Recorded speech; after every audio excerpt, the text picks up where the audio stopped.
Prezadas irmãs, prezados irmãos, que todos nós possamos então colher e manter em nosso íntimo a harmonia de Jesus.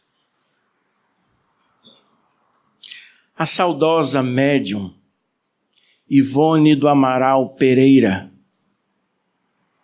teve oportunidade de, durante quase toda a sua vida, oferecer-nos a todos que lidamos no Espiritismo, que estudamos a doutrina espírita, que temos acesso aos conteúdos revelados,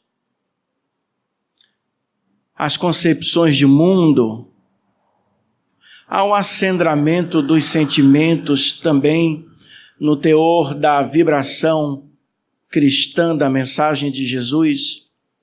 Ela teve-nos oportunidade de oferecer uma grande, importante obra, menos conhecida e estudada do que deveria. Uma obra que nos fala sobre a realidade do mundo espiritual, tanto das suas experiências como médium, das orientações recebidas, dos fatos mesmo, de igual modo dos relatos de espíritos que ela teve a oportunidade de tornar-se médium.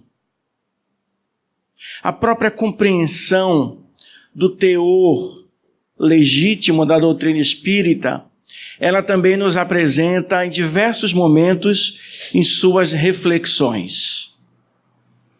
E um dos assuntos que de modo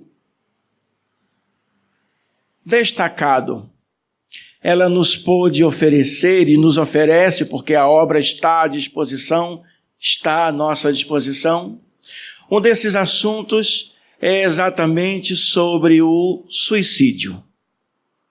Ela própria, segundo o relato que nos apresenta, guardava nessa presente vida, ela já desencarnou, nessa vida como Ivone do Amaral Pereira, guardava profundas repercussões de uma vida anterior na qual ela havia sido suicida. Mas não apenas o seu relato das suas experiências ao longo de diversas fases de sua vida desde a infância, mas também a oportunização de que espíritos outros que tivessem passado por essa situação do suicídio, pudessem trazer-nos as suas experiências e, consequentemente, todo o aprendizado e a reflexão e os sentimentos também que essas suas experiências nos possibilitam, nos suscitam. A obra magistral a obra psicografada magistral em que essa questão do suicídio é apresentada é esta aqui. Em uma capa um pouco antiga. Memórias de um suicida. A autoria é do escritor português Camilo Castelo Branco, que aqui adota um pseudônimo, e livro no qual ele relata não apenas a sua experiência, mas a experiência de um grupo de espíritos, tornados espíritos, chegados à condição de desencarnados exatamente pelo suicídio. É muito comovente e muito esclarecedor, ou são muito comoventes e muito esclarecedores, os relatos que nós aqui encontramos. O autor que, para escrever a obra, e junto à médium, teve a tutela de Leon Denis, que foi uma espécie de diretor editorial desta obra, junto ao espírito e junto à médium, dividem o livro em 3 partes, cada uma com seus capítulos. A primeira é intitulada Os Réprobos. A segunda, Os Departamentos. E a terceira, A Cidade Universitária. Então, os relatos aqui, ou o relato, considerando a unidade de toda a narrativa, o relato inicia por aquela condição imediata após o suicídio, de confusão, de sofrimento, de desapontamento, de desesperança e de profundo sofrimento moral e material. Material nós estamos chamando de físico, porque consideramos físico essa nossa condição corporal, humana, animal. Mas o material, sim, porque diz respeito à condição do corpo perispiritual de cada um, de cada espírito. A partir disso, os primeiros lances, os primeiros acontecimentos na consciência daquele grupo de suicidas, da ajuda que começaram a receber. E a partir disso, de todos os encaminhamentos que foram feitos. De um certo modo, o relato mostra que alguns deles não tinham condições de passar dos primeiros momentos de ajuda, face à necessidade iminente de reencarnarem.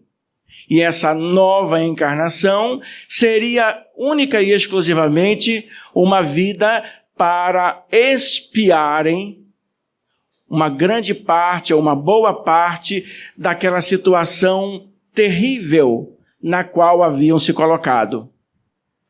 Alguns conseguiram ir um pouco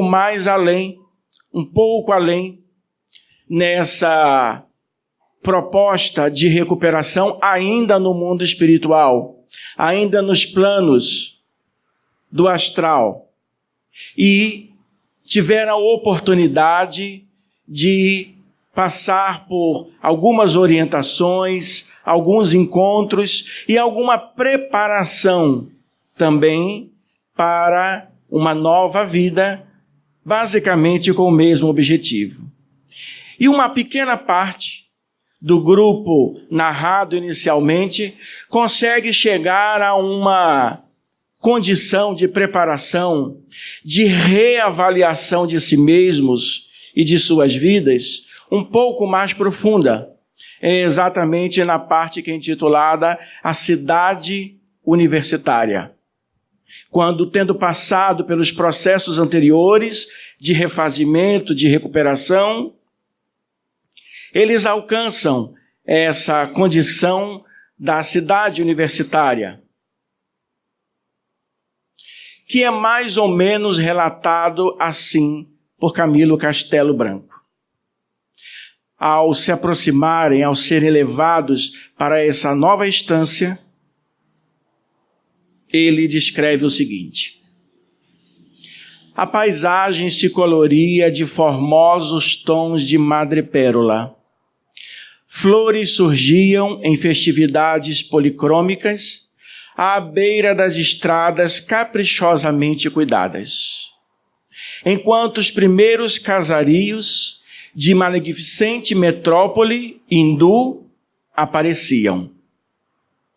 É essa a descrição daquele novo lugar para onde eles foram dirigidos. Esta metrópole chamava-se Mansão Esperança. E as escolas, os cursos que eles deveriam cursar, intitulavam-se Moral, Filosofia, Ciência, Psicologia, Pedagogia, Cosmogonia e até um idioma novo que era, para ele, o Esperanto.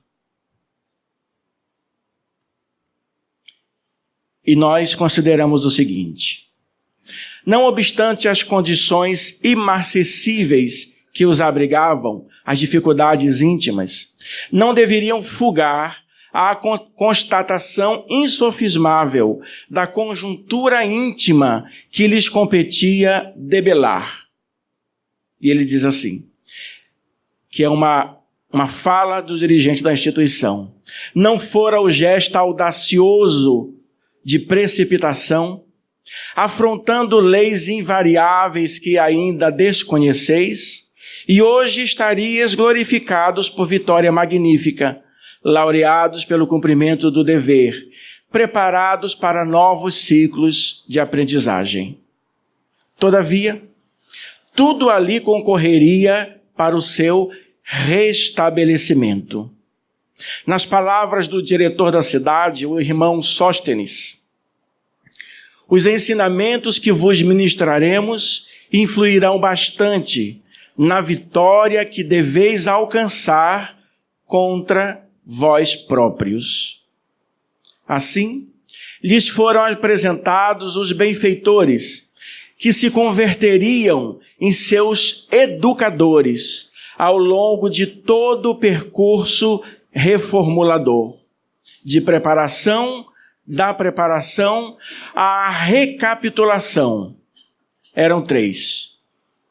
Epaminondas de Vigo, Soúria Omar e Aníbal de Silas. Com cada um deles, esse grupo passou alguns anos em cursos, em formação, em experiência específica. Cada um desses 3, cujos títulos de nobreza moral são no livro sintetizados, que possuíam os 3, Epaminondas de Vigo, Soúria Omar e Aníbal de Silas, um longo histórico de vidas de verdadeiro crescimento espiritual e de vitória sobre si mesmo e sobre as dificuldades tremendas que enfrentaram em diversas existências físicas ao longo de vários séculos e também no plano espiritual. Então, o curso começou com Aníbal de Silas, que foi apresentar àquele grupo a mensagem de Jesus em todo o seu contexto e em sua profundidade.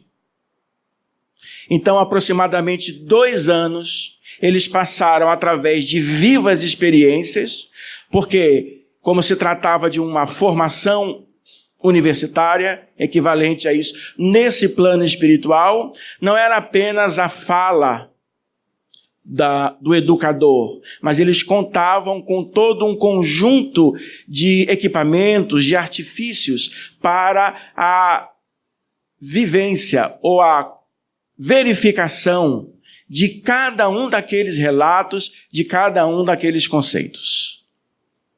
Depois prosseguiram com os demais educadores.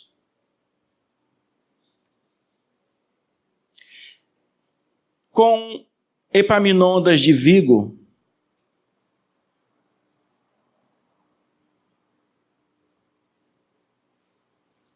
eles cursaram Ciência Universal. E sobre essa formação, ele diz assim, em certo trecho: aprendizados profundos, análises tão penosas quanto sublimes. E nestas mesmas análises entrava a necessidade de estudarmos a nós próprios, aprendendo a nos conhecermos intimamente. Exames pessoais melindrosos eram efetuados com minúcias aterrorizantes para o nosso orgulho e a nossa vaidade. Paixões daninhas que nos haviam ajudado na queda para o abismo. Ao mesmo tempo que adquiríamos o duplo ensinamento de dissecar também o caráter, a consciência, a alma, enfim, dos nossos pares, o que nos conferia valioso conhecimento da alma humana. Então, neste trecho, ele nos afirma, vou repetir: exames pessoais melindrosos eram efetuados com minúcias aterrorizantes para o nosso orgulho e para a nossa vaidade. Paixões daninhas que nos haviam ajudado na queda para o abismo. Esse momento do curso era fundamentalmente de autoconhecimento. E nesse processo aterrorizante e sublime, como ele qualifica de autoconhecimento, eles mergulhavam nas suas experiências, principalmente aquelas onde se fizeram prevalecer o orgulho e a vaidade. Porque o orgulho e a vaidade, prevalecendo no seu comportamento, os levou não apenas à condição do suicídio, mas a toda uma queda espiritual e moral que eles aqui sintetizam. E é esse o nosso ponto de reflexão nessa oportunidade. O orgulho e a vaidade, o orgulho e o egoísmo como causadores. O seu vínculo com o suicídio. Nós encontramos o tema do suicídio sendo estudado em diversos momentos na codificação espírita. Desde o Evangelho segundo o Espiritismo, quando nós temos, por exemplo, o item que trata sobre o suicídio e a loucura, e a vacina, o esclarecimento de esperança, de entendimento da vida espiritual que o Espiritismo proporciona e que pode provocar, deve provocar assim, o evitar as situações de suicídio e o evitar muitas vezes a causa de loucura, dado que essa causa prevalente, essa causa comum diz respeito à não aceitação das dificuldades, dos problemas, dos tremendos desafios morais que enfrentamos na vida. Essa é uma causa comum e é uma causa prevalente no suicídio. Isso é apresentado, por exemplo, no Evangelho segundo o Espiritismo, nessa mensagem, como também o Livro dos Espíritos. A parte 4ª, que trata das esperanças e consolações, traz um item que cuida exatamente do suicídio. Nele nós nos deparamos com algumas perguntas. Nós vamos ler e nos referenciar a apenas uma delas, onde nós encontramos essa explicação do vínculo entre o orgulho e o suicídio. É a questão número 947. Nela, Kardec indaga o seguinte: o homem que se vê a braços com as maiores necessidades e que se deixa morrer de desespero, pode ser considerado suicida? É muito interessante a abordagem de Kardec nesse ponto e em outros, porque ele apresenta as questões de acordo com as variações possíveis de uma situação. Nós sabemos que as circunstâncias de suicídio não são a mesma sempre. Elas variam. Varia a motivação moral, varia a condição mental. Há uma série de variantes para a atitude do suicídio. Então ele vai apresentando perguntas de acordo com essas variantes, para apurar de um modo, uma perspectiva moral e espiritual, qual o alcance, até que ponto e de que modo aquilo pode ser considerado suicídio ou não. Qual a responsabilidade, qual o nível de responsabilidade e, portanto, quais as consequências para aquele que praticou o suicídio mediante as circunstâncias, mediante essas variações. Nessa de cá, nessa pergunta que acabei de ler, ele foca no desespero. Desespero provocado pelas maiores necessidades. É importante que reflexionemos um pouco sobre isso. Talvez, de um modo imediato, a gente pense, a pessoa está passando por muitas necessidades. Necessidades que não são atendidas e que o colocam numa situação desesperadora. Então essa pessoa suicida-se. A gente pode pensar que isso seria uma condição atenuante, extremamente atenuante da responsabilidade pelo suicídio, porque ele está sofrendo por conta das necessidades não atendidas, sofrendo a tal ponto que alcança o nível de desespero. Então, suicida-se. É muito menos responsável por isso, poderíamos imaginar, muito menos responsável por isso do que o outro que se suicida por outra razão, que não a de desespero, que não a de marcado por profundas necessidades. Mas aqui nós vamos encontrar o tênue e profundo sentido da ligação entre o orgulho e o suicídio. Porque em O Livro dos Espíritos, também no Evangelho segundo o Espiritismo, especialmente na mensagem sobre suicídio e a loucura, Kardec coloca, fazendo uma análise naquele momento do papel exercido pelas ideias materialistas e o papel exercido pelas ideias espíritas. E ele sintetiza em duas expressões: covardia moral e coragem moral.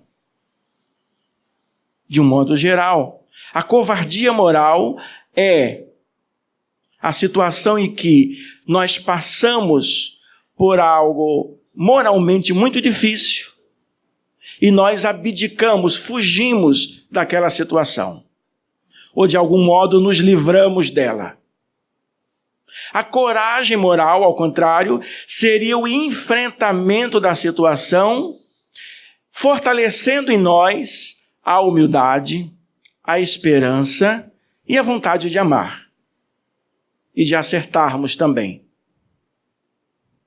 Então, de um lado, face aos desafios tremendos que às vezes se nos apresentam, nós podemos ter uma covardia moral, fugirmos daquela situação, seja pelo suicídio ou por outro modo. Coragem moral seria o enfrentamento das situações. Ora, a situação de grande necessidade que leva ao desespero é uma tremenda prova em que se pode ter covardia moral ou coragem moral. Então, feita a pergunta, os espíritos respondem o seguinte: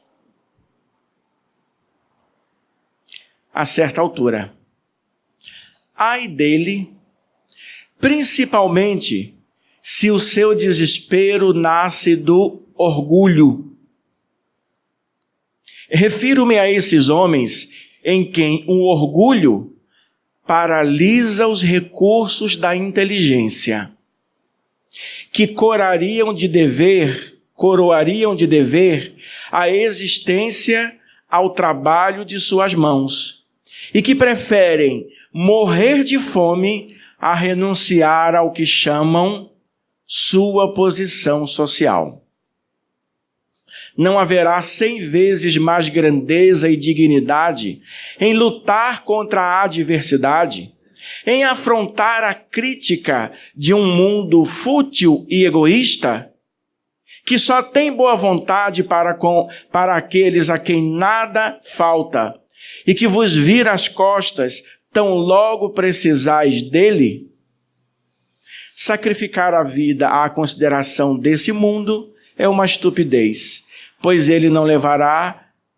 esse mundo não levará em conta nada disso. Ora, os espíritos então pontuam: se o desespero que nos assome tem como causa o nosso orgulho na não aceitação da situação que estamos enfrentando,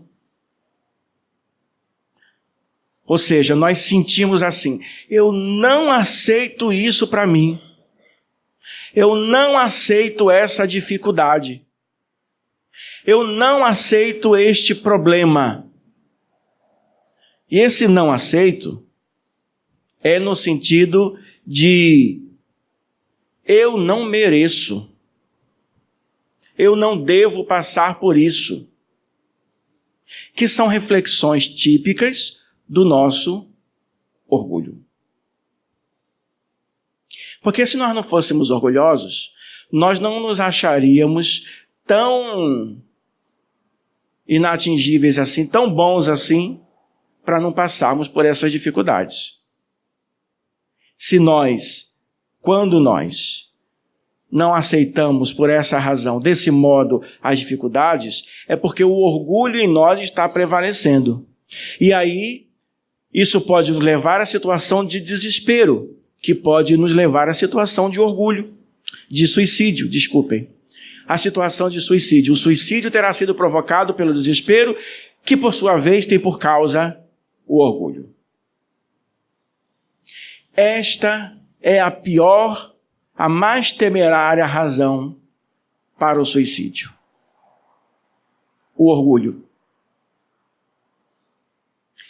Ele, inclusive, ilustra aqui, porque quando nós estamos tomados pelo orgulho, nós até bloqueamos as outras capacidades, inclusive a capacidade da inteligência de lidar com a situação.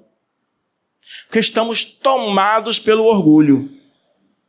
Orgulho que quase sempre não se mostra assim tão às claras à nossa razão, até porque a nossa razão, o sofisma, quase sempre gera muitos sofismas. Nós utilizamos a nossa capacidade racional para estabelecermos, criarmos sofismas justificativas para o nosso orgulho. Muito bem. Então, de tal modo é aquela situação criada pelo orgulho que as demais condições ficam paralisadas, inclusive a inteligência para lidar com a situação, bem como os bons sentimentos, bem como a esperança, bem como a fé, bem como outras condições mais que nós temos.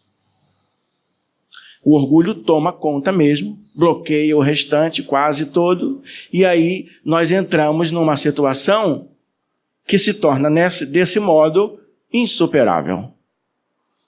E é insuperável porque estamos mergulhados no orgulho, o orgulho ferido nessa situação difícil que estamos enfrentando. Desse modo,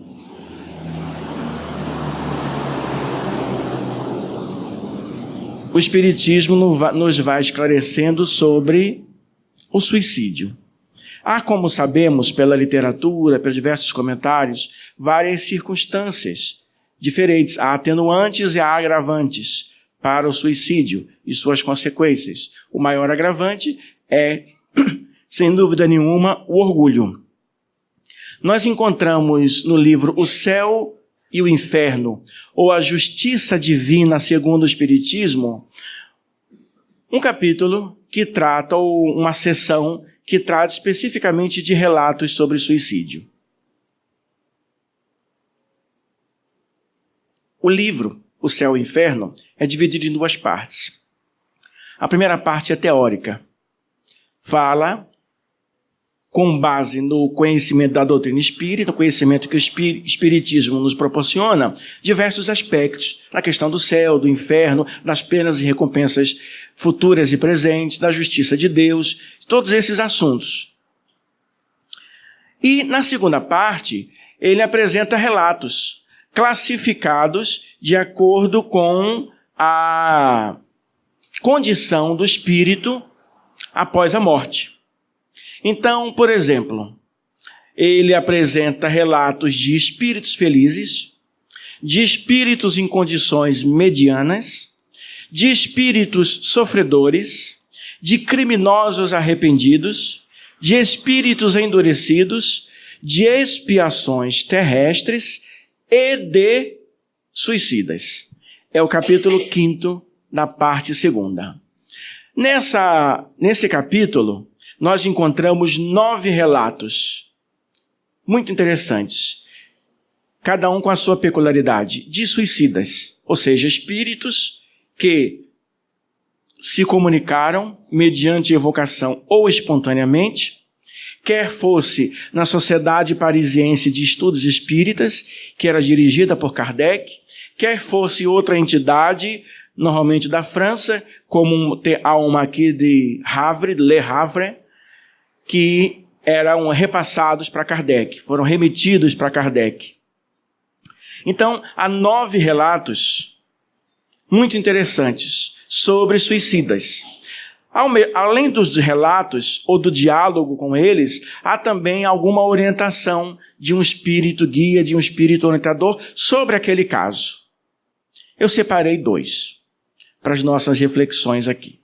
O primeiro, que está desenvolvido mais na Revista Espírita do fascículo de julho de 1862, lembrando que a Revista Espírita foi uma revista publicada por Allan Kardec, era de periodicidade mensal, desde o ano de 1858 até o ano da sua morte, e lá ele apresenta diversos relatos, diversas mensagens, diversas situações, por exemplo, que ele havia notícias que ele reproduzia e apresentava um comentário espírita, fossem notícias sobre o espiritismo ou não, de algum assunto que interessasse. Inclusive esses relatos aqui também.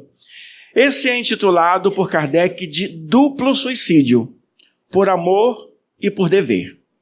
O duplo não é porque é por amor e por dever, porque foi um duplo suicídio. 2 pessoas suicidaram-se ao mesmo tempo, conjuntamente. Agora, esse duplo suicídio nele, nas circunstâncias de seu acontecimento, estavam envolvidos a questão do dever e do amor. Vamos ler. Ele inicia dizendo assim: é um jornal de 13 de junho de 1862, é desse jornal a seguinte narrativa. A senhorita Palmira, modista, residia com os pais. Era dotada de um físico encantador, ao qual se aliava um caráter muito amável. Por isso, era muito assediada com propostas de casamento. Entre os aspirantes à sua mão, ainda se usavam esses termos, né? Havia preferido o senhor B. Ele oculta o nome, coloca só a inicial. Ela havia preferido o senhor B, que por ela nutria viva paixão.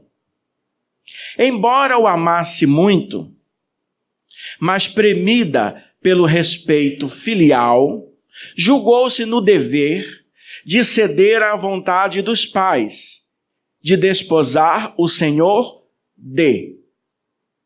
Então, um era o B de bola, o outro era o D de dado, cuja posição social lhes parecia mais vantajosa que a do rival. O casamento foi celebrado há 4 anos. Os senhores B e D eram amigos íntimos. Conquanto não tivessem nenhum interesse comum, não deixaram de se ver. Deixavam de se ver. O amor recíproco do senhor B e de Palmira, transformada na senhora D, não havia diminuído, e como se esforçassem por reprimi-lo, ele aumentava cada vez mais. Parece uma novela, né? Um seriado. Em razão da própria violência que lhe fazia, uma violência ao sentimento. Para tentar apagá-lo, B decidiu casar-se. Desposou uma jovem de excelentes qualidades e fez todo o possível para amá-la. Mas não tardou a perceber que esse meio heróico era impotente para o curar. Todavia, durante 4 anos, nem B, nem a senhora D faltaram aos seus deveres. Impossível descrever o que eles sofreram, porquanto D, que estimava verdadeiramente o seu amigo, o atraía sempre para a sua casa, e quando ele queria retirar-se, insistia para que ficasse. Os dois amantes nesse sentido de terem o sentimento, aproximados um dia por circunstâncias fortuitas e independentes da própria vontade, deram-se ciência do mal que os torturava e acharam que a morte era, no caso, o único remédio aos males que experimentavam. Que hombridade moral, não é?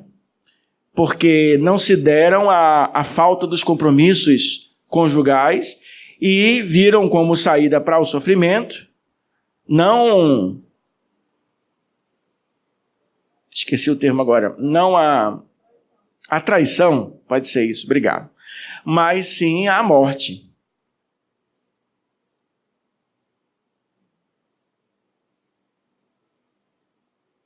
Combinaram que se suicidariam juntamente no dia seguinte, em que o senhor D estaria ausente da casa por tempo mais prolongado.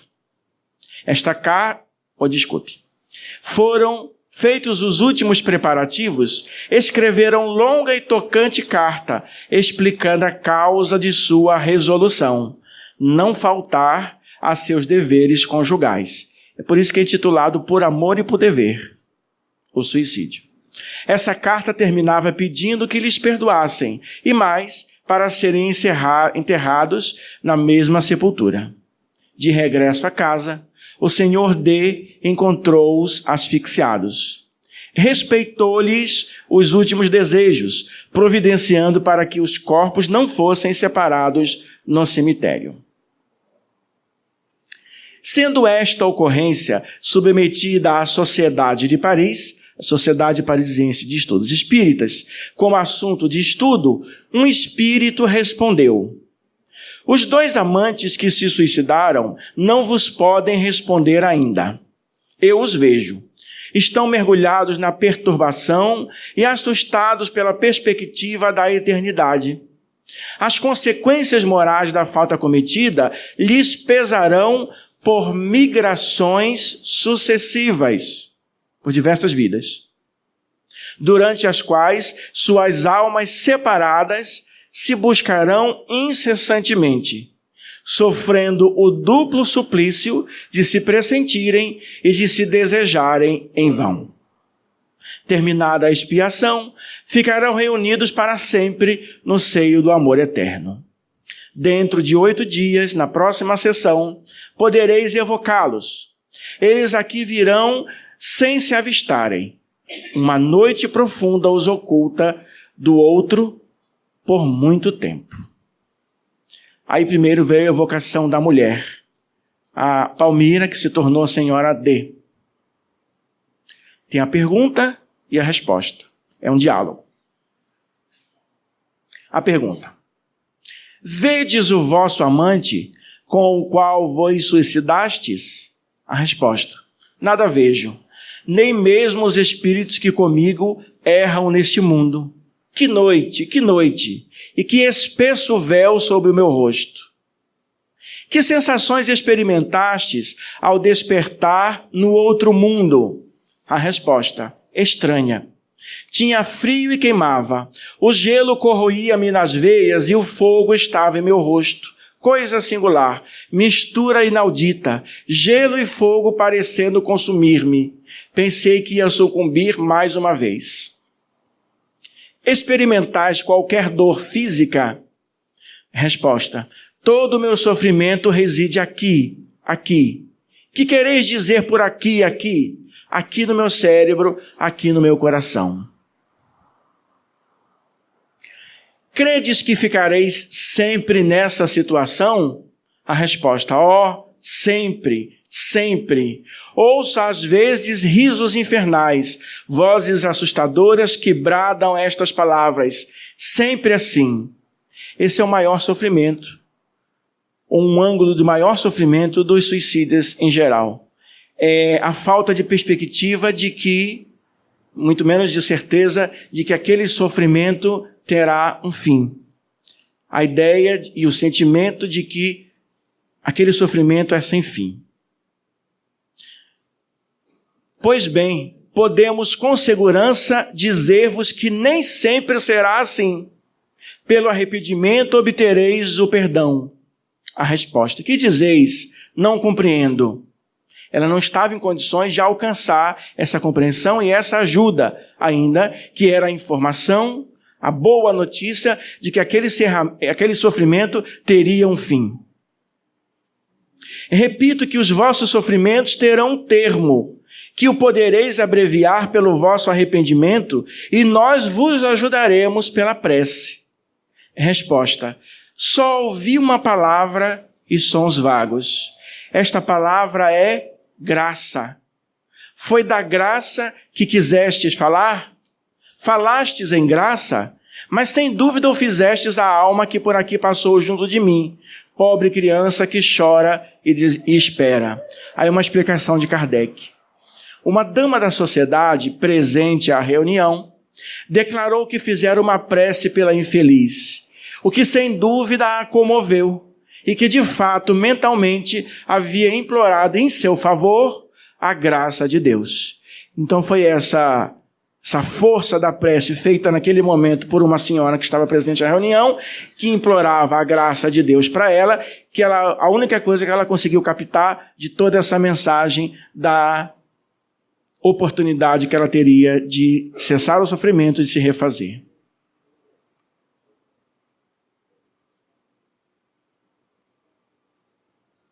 Vou adiantar um pouquinho.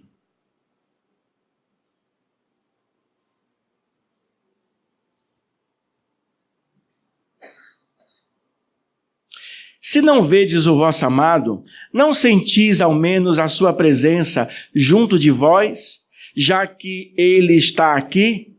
A resposta: não me falais dele, por ora devo esquecê-lo, se quiser que do crepe se apague a imagem que aí vejo esboçada. Que imagem é esta? A de um homem que sofre, cuja existência moral na terra aniquilei por muito tempo. Aí tem a explicação dada por Kardec, que é bastante elucidativa. Lendo-se esta narrativa, ficamos logo predispostos a encontrar circunstâncias atenuantes para o suicídio, a encará-lo até como um ato heróico, visto ter sido provocado pelo sentimento do dever. No entanto, vemos que foi julgado diversamente e que a pena dos culpados será longa e terrível, porque se refugiaram voluntariamente na morte para evitar a luta.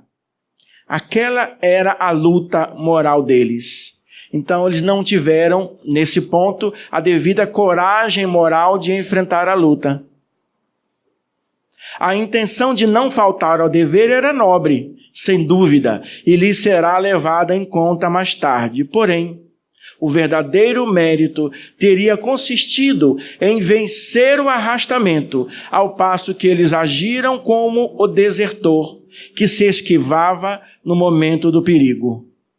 Como se vê, a pena dos dois culpados consistirá em se buscarem por muito tempo, sem se encontrarem, seja no mundo dos espíritos, seja em outras encarnações terrenas. Pena que ora é agravada pela ideia de que o seu estado atual deve durar sempre. Fazendo parte do castigo um tal pensamento, não lhes foi permitido ouvir as palavras de esperança que lhes dirigimos. Aos que acharem essa pena muito terrível e muito longa, principalmente por não dever cessar, senão depois de várias encarnações, diremos que a sua duração não é absoluta e que dependerá da maneira pela qual suportarão as provas futuras, no que podemos ajudá-los por meio de preces, que é o nosso papel sempre frente aos suicidas, sejam familiares, sejam outros que nós conhecemos. Papel fundamental que o Espiritismo nos recomenda frente aos suicidas é o da prece, o da oração pelo seu bem, pela sua recuperação e pelo seu fortalecimento moral.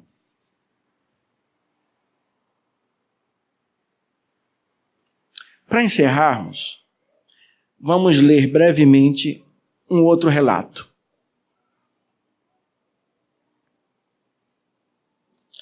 esse de um ateu, onde está presente também, vislumbramos assim, a questão do orgulho em não enfrentar as situações. O título é Um Ateu. E inicia com o seguinte relato. O senhor J.B.D. era um homem instruído, mas saturado de ideias materialistas, não acreditando em Deus nem na alma. Foi evocado na Sociedade Espírita de Paris 2 anos depois de desencarnado, a pedido de um dos seus parentes. Foi feita a evocação e ele disse: sofro, sou um réprobo. E a pergunta: fomos levados a evocar-vos em nome de parentes que desejam conhecer vossa sorte. Poderias dizer-nos se a nossa evocação vos é penosa ou agradável? A resposta: penosa. A sua morte foi voluntária? Resposta: sim. E um comentário. O espírito escreve com extrema dificuldade. A letra é grossa, irregular, trêmula e quase ilegível. Ao começar a escrever, encoleriza-se, quebra o lápis e rasga o papel. E aí, a pergunta seguinte. Tende calma, que nós todos pediremos a Deus por vós. A resposta: sou forçado a crer em Deus. Que motivo poderia ter-vos levado ao suicídio? Resposta: o tédio de uma vida sem esperança. Quiseste escapar às vicissitudes da vida. Ganhastes alguma coisa com isso? Sois agora mais feliz? A resposta: porque... A resposta é uma pergunta. Por que não existe o nada?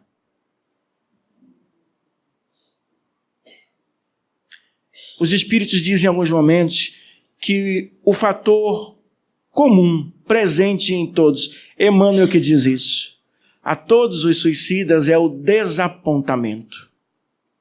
Porque ao suicidarem-se, imaginavam que desapareceriam, que extinguiriam a sua consciência. E vêm-se vivos ainda. E não apenas com os sofrimentos que tinham antes, mas com o sofrimento a mais trazido pelo suicídio. É o desapontamento. Tende a bondade de nos descrever do melhor modo possível a vossa atual situação. A resposta dele: sofro pelo constrangimento em que estou de crer em tudo quanto negava. Meu espírito está num braseiro, horrivelmente atormentado. E segue um pouco mais as questões, inclusive falando sobre a vida anterior, que, pelo modo como ele havia vivido, o que ele tinha feito, o havia levado nessa vida em que ele se suicidou à condição de tornar-se descrente. E essa descrença, uma posição de não aceitação. Portanto, uma posição de orgulho frente aos fatores naturais da vida humana.